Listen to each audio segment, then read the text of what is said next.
Good day, this is your coach Fumi Itoye, and I'm going to be sharing with you how I enjoyed a smooth sailing career as well as a debt free life while achieving each of my set goals. A little background on who I am. I'm a career woman with 10 years cumulative work experience across the education and finance sectors. I'm a graduate with an MBA degree and also an associate of one of the top professional bodies in Nigeria. I've been married for 5 years and I have a beautiful daughter. I anchor a praying group which meets online weekly. I'm an author and I'm a life coach. I also serve in my church and I'm not even 30 yet. Follow me as I share with you in the following series how I handle all this without breaking.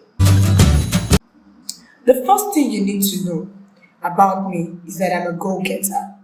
At every point in my life, I have a list of specific goals with details on how I intend to achieve them and timelines. As I go through the year, I repeatedly revisit these goals and make necessary adjustments in my daily or weekly routine to ensure that I end the year with a sense of accomplishment, whether it is making first position in class or getting admission, getting a job, enhancing in my career, advancing my career, getting married, or what have you, there is always a clear focus. Now, there are few instances when I may not exactly hit the mark, but I do get close enough. As the saying goes, if you aim for the stars, you may hit the moon, but if you aim for a tree, you may just hit a stone. My first lesson, which we will discuss in this series, is that you are a product of the sum of your experiences from childhood to adulthood. As a child, I had excellent understanding and grasp of concepts, so I naturally was among the best students in class.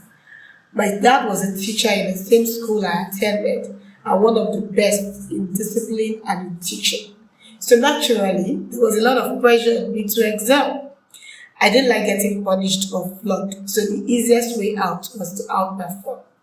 The school I attended had a mix of pupils from different backgrounds, varying from civilians, military officers, and even the teachers. We had opportunities to write entrance examinations for admission into federal, military, and state-owned schools. The top echelon in the school were the children of military officers, and they had a very healthy self-esteem due to their position. My dad was a junior staff, and I didn't even have a very appealing appearance because I was a low cut. Therefore, not that low cut is bad, but I was on a clean shaven cut and looked so much more like a boy. That affected my self esteem. So the only hope of being regarded was to be among the best or be the very best. Each year, my goal was to be first position or to be very close to it. On more occasions than one, I hit my goal and got very close to it. The important lesson here is that you need to set goals that will push you to your limits, but that are realistic, by taking into account the factors that could support or challenge your goals. While you want to set a goal that will stretch you, you'll be setting yourself up for failure if your goal is something that is so far from your reach.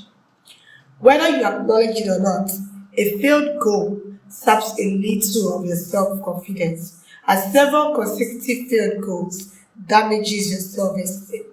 So set realistic goals. How do you set realistic goals? I'll share with you my experience in primary three, or let's say grade three. I had just gotten promoted into the grade from coming tops in my previous class. However, I was having a difficult time as I felt bullied by fellow students and even by my teachers. I didn't feel very comfortable in the class, but there was no hope of my class being changed until the academic session was over. This affected my academic performance, and in the first term, I came 27th in the class. The second term, it got worse. I knew when the third term started that if I did not fix this, it was going to put a dent on my budding career journey. So I set the goal to be part of the top 10 in my class. and I put my all into it, studying extra hours after the school classes were over. Guess what? I was not only part of the top 10 in the class, but part of the top 10 in that grade level, and we had 7 arms in that grade. What if I had set a goal to be among the top 3? Would that have been achievable? Maybe, maybe not. Remember, my class teachers did not change. My classmates did not change. The circumstances and situations I found myself in were the same. Yet, I did better.